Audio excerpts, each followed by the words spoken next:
प्यारे साथियों नमस्कार, मैं उत्तम सर स्वागत एवं अभिनंदन करता हूं आपका बिहार के नंबर 1 प्लेटफॉर्म विद्याकुल में। उम्मीद है आप मस्त होंगे, स्वस्थ होंगे, जबरदस्त होंगे और खतरनाक तरीके से अपनी पढ़ाई में व्यस्त होंगे। प्यारे साथियों, जैसा कि आपको पता है कि क्लास 9th की भी पढ़ाई हमारे यानी विद्याकुल पर स्टार्ट हो चुकी है और बेहतरीन तरीके से आपको day by day chapter wise chapter आपको यहां पर कवर कराते हुए दिखेंगे। हमारी सारी टीम आपके पीछे लग चुकी है और आप भी लग जाइए अब हमारे पीछे, क्योंकि कोर्स अगर आपका आपके समय से पहले खत्म कर दिया जाए फिर उसको रिवाइज करा दिया जाए तो क्या ही बात है भाई, है ना। और ये पहली बार हो रहा है बेटा, और पहली बार जब कोई चीज होती है तो वो रिवॉल्यूशन बनती है बेटा।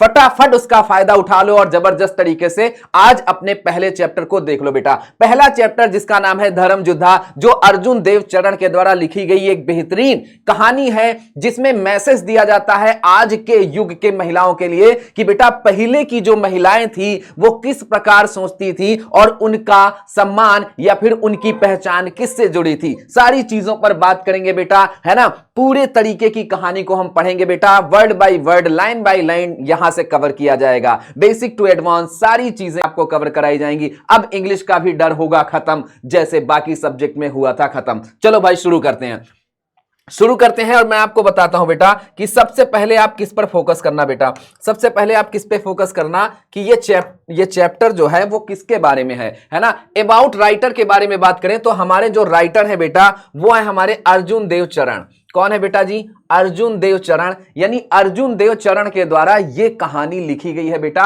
और इस कहानी में क्या क्या है चलिए जानते हैं, है ना।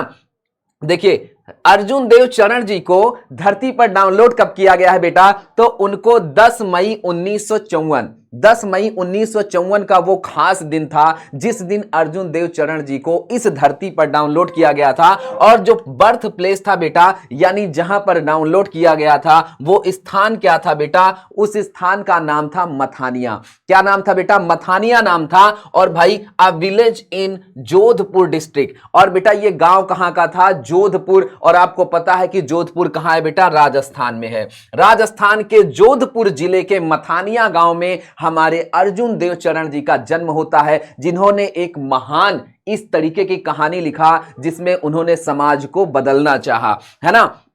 फैमिली की बात करें बेटा तो सन ऑफ रेनवत दान चरण, यानी रेनवत दान चरण के ये पुत्र हैं बेटा, बेटे हैं।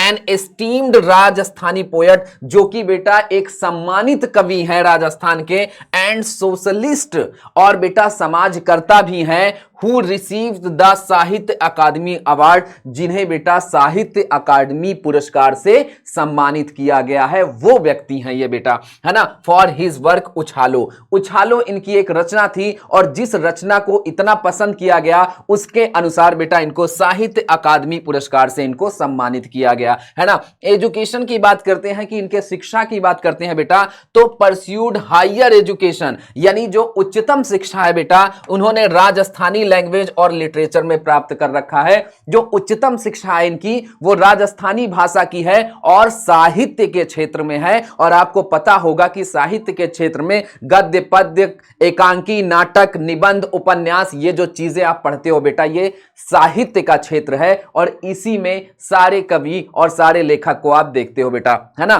तो साहित्य के क्षेत्र पे इन्होंने महारत हासिल कर रखी है, ठीक है बेटा।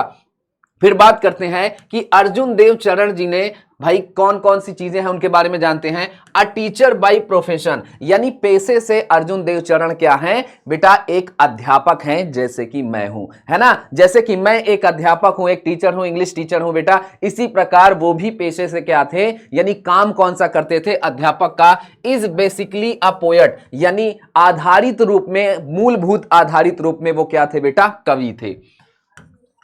His plays appear like an extension, उनके जो नाटक हुआ करते थे बेटा, यानी अर्जुन देव चरण जी के, वो नाटक जो है बेटा वो बढ़ावा देते थे कविता की शैली में। किस प्रकार का बढ़ावा देते थे? The poet in him shows, कि भाई कवि जो खुद के बारे में दर्शाते थे थ्रू हिज शॉर्ट, और अपने शॉट के माध्यम से क्रिस्प एंड पिथी लाइंस, बेटा बहुत ही क्रिस्प और पिथी लाइंस को वहां पर दर्शाया जाता था। The song of the coarse in his place, यानी अपने नाटक में ये एक कोरस सॉन्ग को भी रखा करते थे। कोरस गीत क्या होता था? एक ऐसा गीत बेटा जिसमें नृत्यक हो सके, जिसमें नाच हो सके, एक जो धुन, जैसे आपने अमेरिका में, ब्रिटेन में पहले के समय में, अगर हम एंसेंट टाइम की बात करें, हम प्राचीन टाइम की बात करें, तो उस समय कोई गीत वगैरह नहीं होता था, एक कोरस सॉन्ग बजता था, एक नॉर्मल सा संगीत बजता था जिसपे लोग थिरकते थे, डांस करते थे, है ना। His first book of Rajasthani place, इनकी राजस्थानी नाटक में जो पहली किताब जो है वो पब्लिश हुई थी बेटा in the late 70s was received rather indifferently in the Rajasthani literary circle, यानी राजस्थानी लिटरेरी सर्कल में बेटा इनकी पहली किताब जो है वो 17 सेंचुरी की बात कर रहा है, 17 सेंचुरी में उनकी किताब जो है बेटा वो पब्लिश हुई थी, यानी प्रकाशित हुई थी, है ना। ये है हमारे अर्जुन देव चरण के बारे में कुछ तथ्य बेटा। Till that time, drama in Rajasthani had meant either some stray one-act plays on social issues like widow marriage. भाई क्या कह रहे हैं, उस समय तक राजस्थान में नाटक का मतलब, है ना, उस समय राजस्थान में नाटक का मतलब या तो विधवा पुनर्विवाह, या तो बेटा क्या है डाउरी, है ना, या तो दहेज प्रथा आदि जैसे सामाजिक मुद्दों से संबंध होते थे, है ना। और बेटा क्या कर रहे हैं, है ना, इसी तरह के हमारे क्या बेटा, जिसे कोई मंचन करता था ऐतिहासिक और काल्पनिक विषयों पर आधारित, है ना बेटा। तो क्या कह रहे हैं, और the folk plays based on historical and mythological themes, a full length play on a contemporary theme was beyond conjecture, यानी बेटा कह रहे हैं, क्या कह रहे हैं कि ऐतिहासिक और काल्पनिक विषयों पर आधारित पारंपरिक नाटक होते थे, समकालीन विषयों पर आधारित नाटकों का मात्र अनुमान लगाया जाता था। यानी उस समय जो नाटक लिखे जाते थे सामाजिक मुद्दों पर लिखे जाते थे, रियलिटी में लिखे जाते थे, वास्तविकता बताने के लिए लिखे जाते हैं। आजकल के नाटक जो लिखे जाते हैं वो बेटा रियलिटी कम होती है, मिर्च मसाला ज्यादा होता है, क्योंकि पहले के जो लेखक कवि हुआ करते थे वो वास्तविकता, जीवन, या मानव हो या जानवर हो, किसी की भी जब वो वास्तविकता लिखते थे अपने नाटक में, तो वो same to same as it is लिखते थे, जो उन्होंने देख रखा होता है, जो उन्होंने महसूस कर रखा होता है, ठीक है। However, हालांकि Arjun's arrival on the scene of significant not only in terms of dramatic literature but also of modern theatre, Arjun Dev plays in include डू नाटक आज रागुआरी एंड सनकारियो, बोल मछाली, कितोक पानी, धर्म युद्धा एंड मुक्ति गथा। भाई इन सब चीजों की बात करते हैं। हालांकि अर्जुन के दृश्य पर आगमन ने केवल नाटक के क्षेत्र में ही नहीं महत्वपूर्ण है, बल्कि आधुनिक थिएटर की बात करें, ये जो मॉडर्न थिएटर चल रहा है जिसमें नाटक दिखाए जाते हैं बेटा, उसमें भी उन्होंने योगदान दिया है। अर्जुन देव के नाटक हैं आजरा गुआरी और सनकारियो, बोल महारी, मछली की तोक पानी, धर्म युद्धा और मुक्ति गाथा, ये सब उनके नाटक हैं हमारे अर्जुन देव चरण जी के, है ना। ये वो नाटक हैं जिसमें वास्तविकता दिखाई गई है बेटा, है ना। फिर बात करते हैं कि धर्म युद्धा क्या है। जो आप कहानी पढ़ रहे हो, धर्म युद्धा किसके बारे में है? Dharma Yuddha is the story of Padma. Dharma Yuddha एक कहानी है, और वो कहानी किसके बारे में है बेटा? वो है पद्मा के बारे में। किसके बारे में है? पद्मा। पद्मा यहां पर मुख्य भूमिका निभा रही है। क्या निभा रही भाई? मुख्य भूमिका में। जैसे आप जो पिक्चर देखते हो उसमें जो हीरो हीरोइन होते हैं वो मुख्य भूमिका में कहलाते हैं ना बेटा। इसी प्रकार इस कहानी में जो मुख्य भूमिका है, जो मुख्य भूमिका निभा रही है वो पद्मा है। यानी चीफ कैरेक्टर की बात करें, मुख्य पात्र की बात करें, तो इसमें पद्मा नाम की एक छोटी सी बच्ची है ना, एक यंग लड़की है, छोटी सी लड़की है, जिसने पूरी कहानी में अपने प्रश्नों के माध्यम से लोगों को आश्चर्यचकित किया है। आ यंग गर्ल, यानी पद्मा जो है एक छोटी बच्ची है, एजुकेटेड थ्रू स्क्रिप्चर्स, जिसने खुद को एजुकेट किया है, शिक्षित किया है कुछ धर्म ग्रंथों से, है ना। स्क्रिप्चर्स का मतलब होता है धर्म ग्रंथ। क्या होता है बेटा? धर्म ग्रंथ, है ना।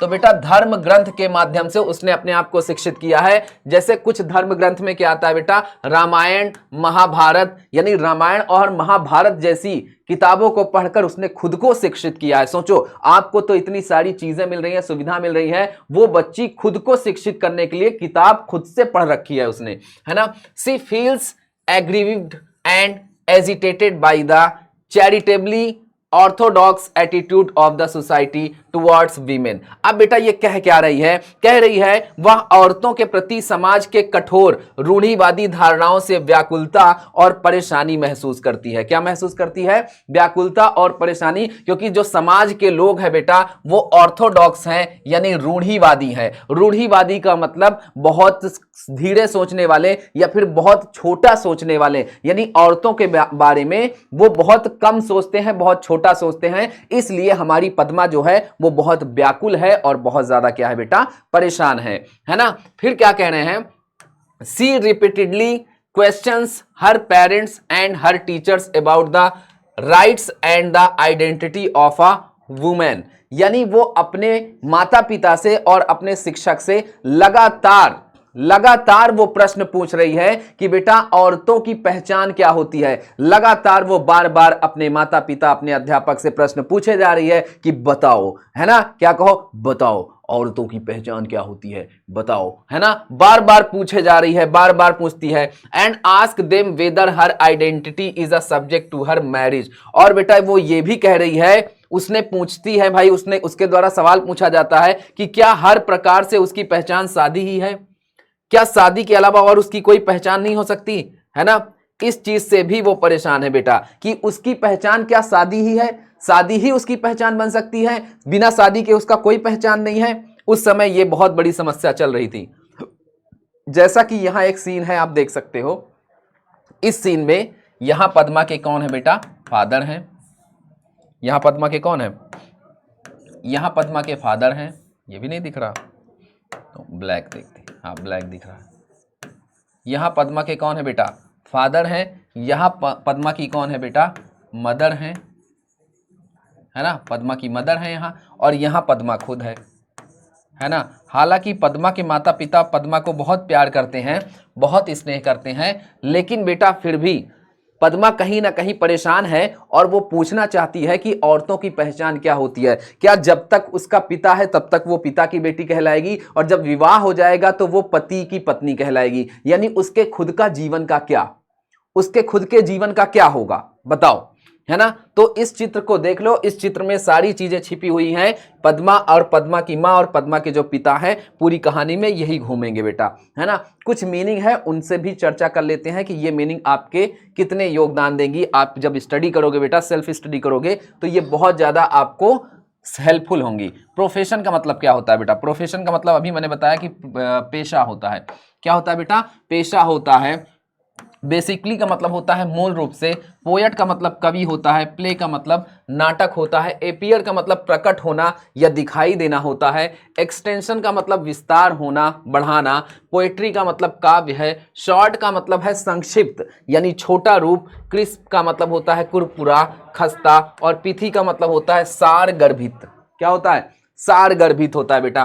कोरस का मतलब होता है समूह गान, जिसमें लोग समूह में गाते हैं। पब्लिश्ड का मतलब होता है प्रकाशित, है ना। क्या होता है बेटा, प्रकाशित। रिसीव्ड का मतलब होता है प्राप्त करना। इनडिफरेंटली का मतलब होता है के सम्मान में, है ना। लिटरेरी का मतलब होता है साहित्यिक। सर्कल्स का मतलब होता है क्षेत्र। मिंट का मतलब होता है मतलब। इशू का मतलब होता है मुद्दा। सोशल का मतलब होता है सामाजिक। और विडो का मतलब होता है विधवा, ठीक है। रीमैरिज का मतलब होता है पुनर्विवाह। डाउरी का मतलब होता है दहेज। फोल्क प्ले का मतलब होता है लोक नाटक। बेस्ड ऑन का मतलब होता है पर आधारित, ठीक है, पर आधारित। हिस्टोरिकल का मतलब होता है ऐतिहासिक। माइथोलॉजिकल का मतलब होता है पौराणिक। फील्स का मतलब होता है महसूस करना। थीम का मतलब होता है विषय। थीम का मतलब क्या होता है, विषय। कंटेम्परेरी का मतलब होता है समकालीन, है ना। बियॉन्ड का मतलब होता है से परे, ठीक है। कंजेक्चर का मतलब होता है अनुमान लगाना यानी, ठीक है। हाउ एवर का मतलब होता है कैसे भी या फिर हालांकि। अराइवल का मतलब होता है आगमन। सीन का मतलब होता है दृश्य। सिग्निफिकेंट का मतलब होता है महत्वपूर्ण। टर्म का मतलब होता है शब्द। ड्रामेटिक का मतलब होता है नाटकीय। लिटरेचर का मतलब क्या होता है, साहित्य। मॉडर्न का मतलब आधुनिक। थिएटर का मतलब रंगमंच जहां पर नाटक किया जाता है। इंक्लूड का मतलब शामिल। स्टोरी का मतलब कहानी। यंग का मतलब युवा। एजुकेटेड का मतलब शिक्षित। स्क्रिप्चर का मतलब धर्म ग्रंथ। एग्रीव्ड का मतलब होता है पीड़ित। एजिटेटेड का मतलब होता है आंदोलित या क्रोधित। अनचैरिटेबल का मतलब होता है निर्दयता पूर्वक, ऑर्थोडॉक्स का मतलब होता है रूढ़िवादिता, एटीट्यूड का मतलब होता है दृष्टिकोण, है ना। वीमेन का मतलब होता है महिलाएं, रिपीटेडली का मतलब होता है बार बार, राइट का मतलब अधिकार, आइडेंटिटी का मतलब पहचान, वेदर का मतलब क्या, मैरिज का मतलब शादी, और स्ट्रे का मतलब भटकना। ये वो मीनिंग है जो आपको पूरे चैप्टर में लगातार हेल्प करेंगे बेटा, है ना।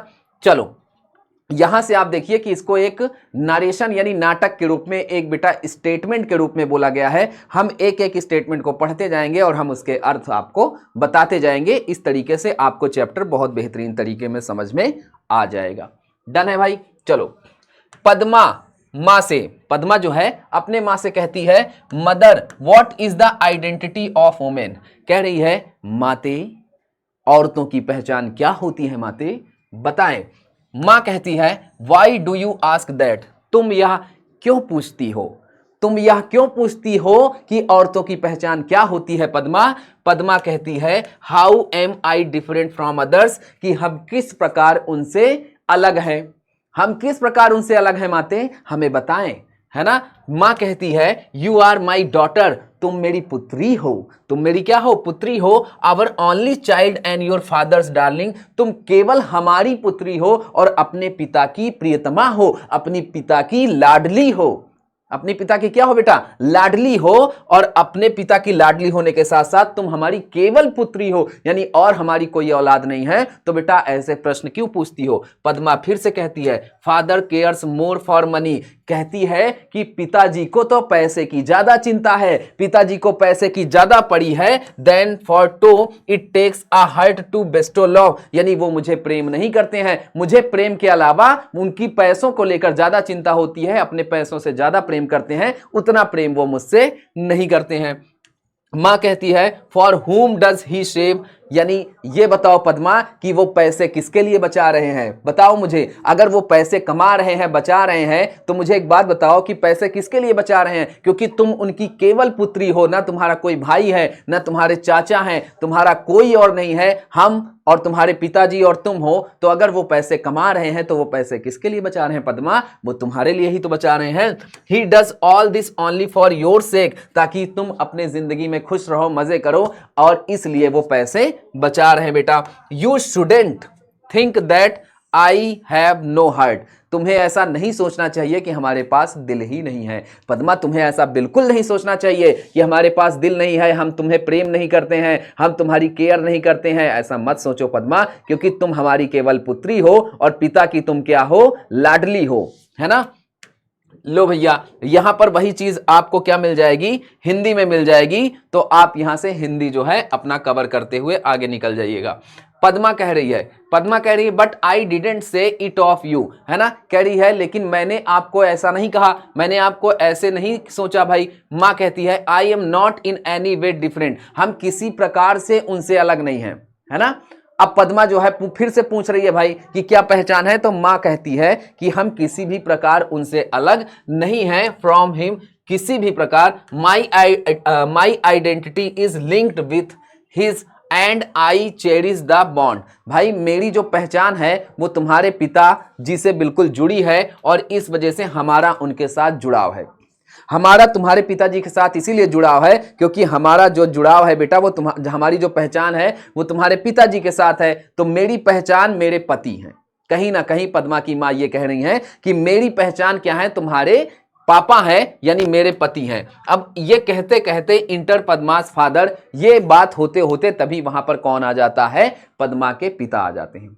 कौन आ जाता है बेटा, पद्मा के पिता आ जाते हैं। Father what is this talk about the bond, कि किस किस संबंध की, किस जुड़ाव की बात हो रही है भाई। पद्मास मदर, पद्मा की माता जो है, पद्मा की माता से वो पूछते हैं कि पद्मा की माता कि किस बात पर, किस जुड़ाव पर बात हो रही है, किस बंधन पर बात हो रही है। मां कहती है हियर इज योर फादर, अब तुम्हारे पिता है यहाँ, ask him whatever you want to know, तुम अपने पिताजी से पूछ लो जो भी तुम जानना चाहती हो। क्या पूछ लो, पिताजी से पूछ लो। पद्मा से कहती है पद्मा की मां कि जो पद्मा तुम पूछना चाहती हो वो किससे पूछ लो, अपने पापा से पूछ लो। उनकी मां ने बोल दिया father what's it my child, क्या हुआ मेरे बच्चे, क्या पूछना चाहती हो माँ? She wants to know what is the identity of a women. अब उनके पिता जो उनकी जो माँ है वो कह रही हैं कि सुनिए प्राणनाथ, हमारी जो बिटिया है, आपकी जो डार्लिंग है, आपकी जो लाडली है, वो आपसे पूछना चाहती है कि औरतों की पहचान क्या होती है।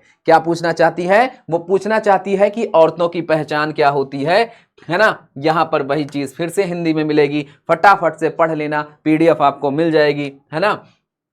Father you will know it, तुम यह जानना चाहोगी, तुम यह जान जाओगी। डियर, प्रिय बच्ची, तुम यह जान जाओगी। व्हेन यू आर मैरिड, जब तुम्हारा विवाह हो जाएगा, जब तुम्हारा विवाह हो जाएगा तब तुम इसका उत्तर पा जाओगी, तब तुम ये जान जाओगी। Padma, does marriage lend identity to a women, क्या विवाह ही औरतों की पहचान होती है? अब पद्मा ने बोला, अपने पिताजी से फिर से प्रश्न पूछा उसने कि पिताजी क्या विवाह ही औरतों की पहचान होती है ना। माँ, what is a women without a husband, उसकी मां कहती है कि बिना पति के एक औरत की क्या पहचान होती है? एक औरत है क्या? बिना पति के एक औरत का अस्तित्व ही क्या है? एक औरत होती ही क्या है? उसकी मां जो है गुस्से में आ जाती है। Padma, what if one does not get married, अगर मां मुझे बताओ उस लड़की का क्या जिसका विवाह ही नहीं हुआ है? उस औरत का क्या जिसका विवाह ही नहीं हुआ है? उस औरत के बारे में क्या, उसकी पहचान किससे है? मां बताओ। मां, why do you always ask such senseless question, तुम हमेशा क्यों ऐसे बेतुके सवाल पूछती हो? जिस सवाल का कोई मतलब नहीं होता है ऐसे सवाल क्यों पूछती हो पद्मा?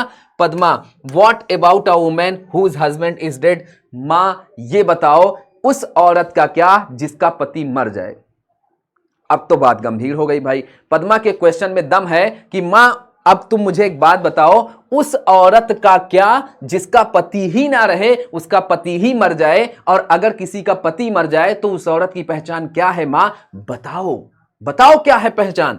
मां कहती है life is hello for her, जीवन उसके लिए नर्क बन जाएगा पद्मा, उसका पूरा जीवन नर्क हो जाएगा अगर किसी का पति ही नहीं रहा, पति ही मर गया तो उस हर औरत की पहचान तो छोड़ो, उसका जीवन ही नर्क हो जाएगा। डन है? फिर से यहां से आपको क्या मिल जाएगा, हम जो है चीजें जो है, ठीक है, फिर से हम देखते हैं, क्या देखते हैं बेटा कि हमारा यहां हिंदी में लिखा हुआ है, ठीक है। चलो फिर क्या कहता है पद्मा, दैट्स इनजस्टिस, पद्मा कहती है मां ये तो अन्याय है और मैं किसी के साथ अन्याय नहीं होने दूंगी, यह अन्याय मुझसे देखा नहीं जाएगा। मां, किसी औरत के साथ अन्याय हो रहा है, उसका पति मर गया तो उसकी पहचान क्या है, उसकी पहचान क्या होती है? मां ऐसा अन्याय मैं होने नहीं दूंगी, है ना। मां कहती है you needn't talk of justice and injustice here, तुम्हें कोई जरूरत नहीं है न्याय और अन्याय के बारे में बात करने का। पद्मा याद रखो तुम एक छोटी बच्ची हो, अभी अन्याय और न्याय के बारे में तुम्हें कोई जानकारी नहीं है, मत बात करो तुम हमारे इस घर में न्याय और अन्याय का। पद्मा कहती है क्यों, क्यों मां, क्यों बात ना करूं मैं? कल की मेरी भी तो शादी होगी, मेरी भी पहचान मेरे पति से होगी, मेरी पहचान मेरी खुद से क्यों नहीं होती? मां बताओ मुझे क्यों नहीं हो सकती मेरी पहचान मेरी खुद से, है ना। मां कहती है over here women don't have the right to ask question, कह रही है पद्मा की मां कह रही है यहां औरतों को प्रश्न पूछने का कोई अधिकार नहीं होता है, किसी भी औरत को यह अधिकार नहीं दिया गया है कि वो अपने हस्बैंड से या अपने पिता से प्रश्न पूछे, यह अधिकार औरतों को यहां नहीं दिया गया है। पद्मा कहती है what right do they have then, कि मां बताओ फिर किस प्रकार का अधिकार है औरतों के पास, बताओ मुझे। अगर उन्हें प्रश्न पूछने का अधिकार नहीं है, उनकी पहचान उनकी नहीं है, तो मां किस प्रकार का अधिकार है यही बता दो मुझे औरतों का, है ना। Father, rights are for equals dear, father कहते हैं कि मेरी प्रिय बच्ची दोनों का अधिकार बराबर है, चाहे वो पुरुष हो या फिर वो औरत हो, हर मतलब दोनों का अधिकार क्या है हमारे समाज में बराबर है। पद्मा फिर कहती है why is a home considered a place for bargaining, है ना। पद्मा कहती है कि फिर ये जो घर है पिताजी, वो बार्गेनिंग के लिए क्यों बना है? One student live in such a place, है ना, जब यहां पर कोई जी ही नहीं सकता, किसी को नहीं जीना चाहिए, है ना। देखो बेटा क्या कह रहा है, कह रही है कि एक घर सौदा करने के स्थान के रूप में क्यों जाना जाता है? किसी को ऐसी जगह पर नहीं रहना चाहिए पिताजी जहां पर औरतों का सौदा हो रहा है, कि उनको लाया जाता है, उनकी पहचान भी नहीं बताई जाती है, उनसे कोई मतलब नहीं रखा जाता है, उनका अधिकार भी नहीं है कि वो प्रश्न पूछ सके, उनकी पहचान ही नहीं है खुद की, तो ऐसा घर तो उनके लिए क्या हो जाएगा, सौदा हो जाएगा ना, कि किसी दुकान से सामान खरीद के ला के रख दिया और उस घर में सामान रखा है, मन किया उसे जो है मैगी की तरह 2 मिनट में बना लिया, मन किया खा लिया, उसका ना कोई अधिकार ना कोई पूछने, तो फिर तो वो एक सौदा जैसा हो गया पिताजी, वो फिर इंसान रहा ही कहां। पद्मा की बात में दम तो है भाई। Father you will get the same replies, तुम्हें इसी तरह का उत्तर मिलेगा, this question wherever you go, जहां तुम जाओगी वहां भी तुम्हें इसी प्रकार के प्रश्नों का उत्तर दिया जाएगा जहां तुम्हारा विवाह होगा। पद्मा फिर से प्रश्न पूछती है, but the identity of women is the identity of the human. कह रही है पद्मा कि पिताजी बताइए कि पहचान का क्या, औरत की पहचान का क्या, अ सोसाइटी सेंस वुमेन, भाई ये जो समाज है वो औरतों के लिए क्या बनाया है उसने, कौन सी चीजों पर पहचान जोड़ रखी है, औरतों की पहचान ही नहीं है इस संसार में, इस वर्ल्ड में, इस संसार में औरतों की पहचान के जिसका मैं प्रश्न का उत्तर ढूंढ रही हूं, उस उत्तर का क्या पिताजी, कोई पहचान नहीं, अभी तक मुझे मेरे प्रश्न का उत्तर नहीं मिला है। Father that's why they say that marriage lends this identity, क्या औरतों की पहचान उसके विवाह के बाद होती है ना।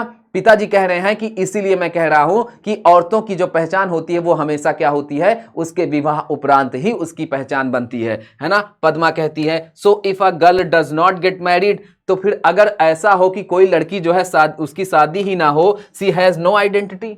लो ये तो और भी जबरदस्त बात हो गई कि पिताजी एक बात बताओ, अगर किसी लड़की की शादी ही ना हो तो फिर उसकी पहचान ही नहीं रहेगी, वो बिना पहचान के रहेगी। Why is it that an unmarried man is venerated and called a saint while an unmarried women is called immortal and wanton. बहुत खतरनाक बात है ना। पिताजी मुझे एक बात बताओ, अगर किसी मनुष्य की, किसी पुरुष की शादी नहीं होती है तो उसे क्या बोला जाता है, उसे कल्याणकारी बोला जाता है, वेनरेटेड बोला जाता है कि वो समाज का कल्याण करेगा, है ना, और उसे पुजारी बोला जाता है। अगर किसी पुरुष की शादी ना हो तो उसे समाज का कल्याणकारी बोला जाता है, और समाज के कल्याणकारी के अलावा उसे क्या बोला जाता है कि वो पुजारी है, वो पूजा करता है। और अगर किसी महिला की शादी ना हो तो पिताजी उसे क्या बोला जाता है, उसे चरित्रहीन बोला जाता है। क्यों उसे चरित्रहीन बोला जाता है बताओ, है ना। यहां से आपको हिंदी मिल जाएगी बेटा, है ना। इस प्रकार से यहां पर कहानी आप जो है पढ़ते हो कि बेटा अगर किसी पुरुष की जो है शादी ना हो तो उसे कल्याणकारी बोल दिया जाता है, उसे पुजारी बोल दिया जाता है। वहीं अगर किसी महिला की शादी ना हो तो उसे क्या बोल दिया जाता है, चरित्रहीन बोल दिया जाता है। क्या यह बात सही है? इस बात से आप कितना सहमत हैं मुझे बताइएगा, है ना। यहां पर हम समरी पढ़ लेते हैं। समरी का मतलब होता है सारांश, यानी जितनी कहानी आपने पढ़ा है उस कहानी को एक छोटे से हिस्से में मैं आपको फिर से बता देता हूं। Dharma Yoddha is a story written by Arjun Dev Charan. Dharma योद्धा जो एक कहानी है वो अर्जुन देव चरण के द्वारा लिखी गई है। फोकसिंग ऑन, इन्होंने केंद्रित किया है ऑन अ यंग गर्ल, एक छोटी सी लड़की जिसका नाम है पद्मा। पद्मा नाम की एक छोटी सी लड़की पर ध्यान केंद्रित करते हुए इन्होंने इस कहानी को लिखा है, धर्म योद्धा को। द नरेटिव एक्सप्लोर्स, यहां पर जो कथाकार है बेटा वो क्या करता है, एक्सप्लोर्स करता है, यानी बढ़ाता है, जांच करता है पद्मास जर्नी की। किसके बारे में जांच करता है? पद्मा की यात्रा के बारे में। As she question the traditional role, कि किस प्रकार से पारंपरिक जो प्रश्न जो है परंपरा में उसकी भूमिका निभाते हैं। And expectation place on women in society, और उसकी जो आशा है, जो उम्मीद है कि वो जानना चाहती है कि समाज में औरतों का स्थान क्या है, औरतों का स्थान कहां पर रखा गया है, ये प्रश्न का उत्तर जानना चाहती है हमारी पद्मा, है ना। Padma educated through ancient scripture, Padma जो है उसने शिक्षित किया है बेटा कैसे, प्राचीन धर्म ग्रंथों से, लाइक रामायण एंड महाभारत, रामायण और महाभारत धर्म ग्रंथों से उसने अपने आप को शिक्षित किया है। Begins to challenge this tradition, और उसने इस परंपरा को, है ना, इस परंपरा को चुनौती देना शुरू कर दिया है। Views as she grows and gains wisdom, क्योंकि वो क्या है बेटा, जब आप कोई धर्म ग्रंथ पढ़ते हो तो आप थोड़ा बुद्धिमान हो जाते हो, बुद्धिमत्ता का आपके अंदर थोड़ा सा प्रवेश हो जाता है। तो उसने समाज को क्या कर दिया, चैलेंज कर दिया बेटा। और यह चैलेंज बिल्कुल सही था, चैलेंज में कोई कमी नहीं थी, चैलेंज करना बहुत जरूरी था कि भाई वीमेन का स्थान क्या है, औरतों का स्थान क्या है, यह पद्मा के द्वारा कहा गया। द स्टोरी हाईलाइट्स, ये जो कहानी है बेटा ये उजागर करती है conflict between Padma's modern thinking and the tradition beliefs held by her parents. ये कहानी जो है बेटा पद्मा की आधुनिक सोच और उसके माता पिता की पारंपरिक मान्यताओं के बीच संघर्ष को क्या करती है बेटा, संघर्ष को उजागर करती है। Padma's mother represent a traditional Indian women. Padma की जो माता है बेटा वो क्या रिप्रेजेंट करती है, किसका प्रतिनिधित्व करती है? रिप्रेजेंट का मतलब होता है प्रतिनिधित्व करना। क्या करना? प्रतिनिधित्व करना। बेटा किसका प्रतिनिधित्व करती है वो एक पारंपरिक भारतीय महिला का जो है रोल निभाती है। Who plays great importance on a marriage, ठीक है, जो बताती है बेटा क्या कि एक महान महत्वपूर्ण जो है बेटा कि वो क्या है, एक महान महत्वपूर्ण स्थान जो विवाह के उपरांत ही मिलता है। And believes women's identity is closely tied to her husband, और वो ये बताती है कि औरतों की जो पहचान है वो कठोर रूप से किससे जुड़ी होती है, वो उसके हस्बैंड से जुड़ी होती है, उसके हस्बैंड से नजदीकी से उसकी पहचान जुड़ी होती है। ये है आपकी कहानी। इन कॉन्ट्रास्ट पद्मास क्वेश्चन, पद्मा के क्वेश्चन इसमें जो है क्या करते हैं बेटा, कॉन्ट्रास्ट पैदा करते हैं, इसके विपरीत अपना सवाल उठाती है। Why a women's identity should depend, कि क्यों औरतों की पहचान जो है वो निर्भर करती है मैरिज और हस्बैंड, उसके विवाह या फिर पति पर। क्यों उसकी पहचान जो है उसके विवाह और उसके हस्बैंड यानी पति पर ही निर्भर करती है ना। Advocating for women to have their own independent identities and equal rights. औरतों को क्यों यह अधिकार नहीं है कि वो अपना पहचान खुद बनाएं, अपने पहचान के लिए खुद वो लड़ें और अपना अधिकार वो खुद समाज में बनाएं? और क्यों ऐसा अधिकार नहीं है कि जो काम पुरुष करता है वो काम महिलाएं करेंगी, जितना काम पुरुष करता है वो हर काम महिलाएं कर सकती हैं? क्यों वो अपने अधिकार के बराबर नहीं खड़ी हो पा रही हैं? क्यों वो अपनी पहचान नहीं बना पा रही हैं? आज भी उनकी पहचान क्यों उनके पति, उनके पिता से क्यों जुड़ी है, उनके विवाह से क्यों जुड़ी है? मां जल्दी से मुझे बताओ, अपने माता पिता से सवाल पूछती है, आप बताओ कि आपके अनुसार इसमें क्या होना चाहिए, है ना। फिर क्या कह रहा बेटा, the title Dharma Yuddha which means righteous war symbolise drama struggle against the injustice and discrimination prevalent in society. यानी शीर्षक धर्म युद्धा, आपके चैप्टर का जो शीर्षक है धर्म युद्धा, जिसका अर्थ है धार्मिक युद्ध, समाज में व्याप्त अन्याय और भेदभाव के खिलाफ पद्मा संघर्ष का प्रतीक बनी है। पद्मा जो है वो सिंबल बनी है संघर्ष का। पद्मा एक ऐसी लड़की है जो पूरे समाज में औरतों के लिए लड़ गई, है ना। और बेटा क्या है, this conflict is seen as a moral battle for women's right and equality reflecting the ongoing struggle for gender equality and the क्या बेटा redefinition of women's roles in society. यानी इस संघर्ष को महिलाओं के अधिकारों और सम्मान, क्या है बेटा, अधिकारों और समानता के लिए एक नैतिक लड़ाई के रूप में देखा जाता है, जो लैंगिक समानता और समाज में महिलाओं की भूमिका को पुनर्भाषित के लिए चल रहे संघर्ष को दर्शाता है ना। आज भी समाज में जो संघर्ष चल रहा है महिलाओं के बीच, उन संघर्ष को यह दर्शाता है। समझ गए बेटा, ठीक है। फिर बेटा क्या है, Padma's character represent a new generation. Padma का जो पात्र है बेटा वो महिलाओं के लिए नई पीढ़ी का प्रतिनिधित्व करता है ऑफ अ यंग वीमेन, की जो भाई जो और जवान औरतें हैं who are challenging old fashion, जो कि पुराने फैशन को चुनौती दे रही हैं, एटीट्यूड यानी उस दृष्टिकोण को जो है चुनौती दे रही हैं, दैट की limits women's opportunities and define their worth based on marital status।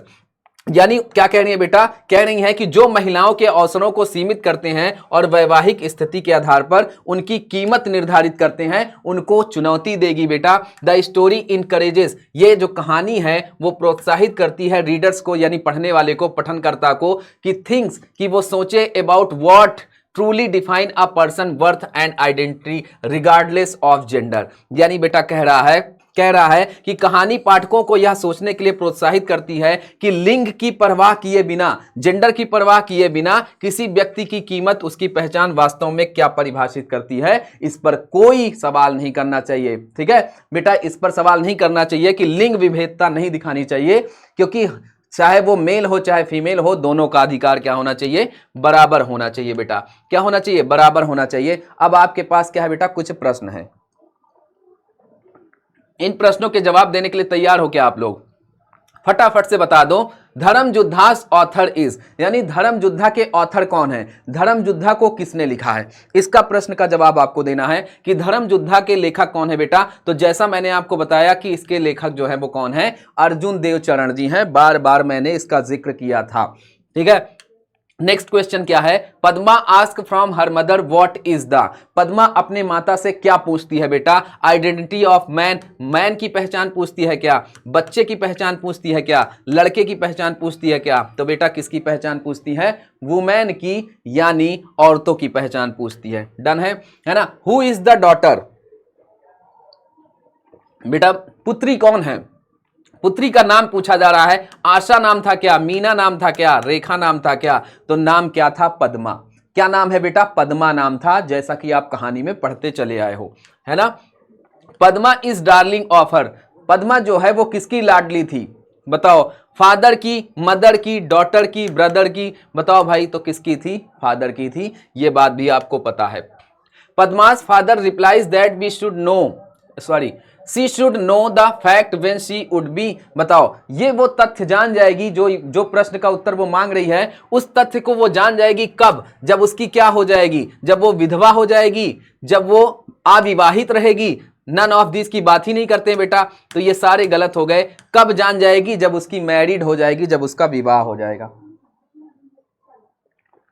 Done है इतनी बात, जब उसका विवाह हो जाएगा तब वो ये फैक्ट, ये वास्तविक सच जान जाएगी।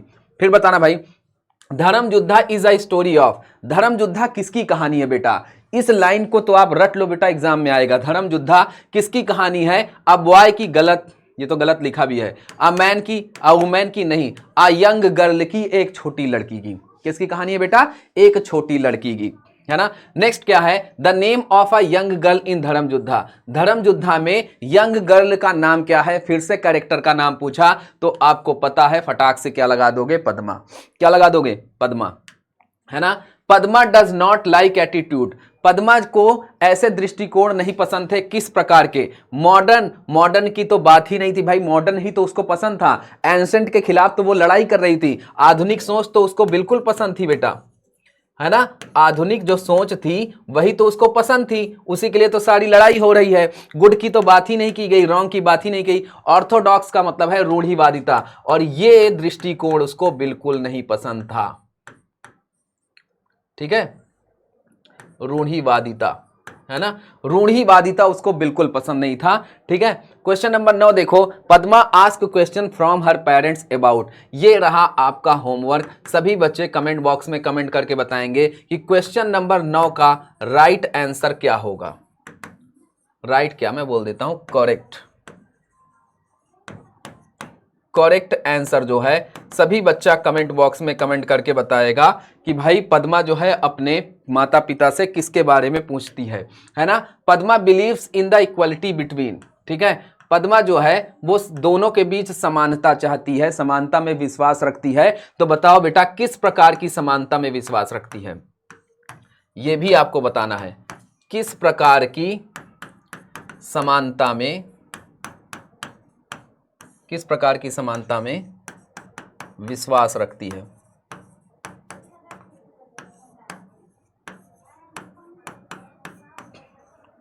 है ना। यह प्रश्न का जवाब भी आपको होमवर्क में देना है, यानी कमेंट बॉक्स में देना है। किस में देना है भाई, कमेंट बॉक्स में देना है, यानी question number 9 and question number 10, इन दोनों के जवाब आपको किस में देने हैं बेटे, इन दोनों के जवाब आपको किस में देने हैं, इन दोनों के जवाब आपको कमेंट बॉक्स में देने हैं। डन है इतनी बात, फटाफट से बता दो कमेंट बॉक्स में कितने बच्चे इसका आंसर देने वाले हैं, है ना।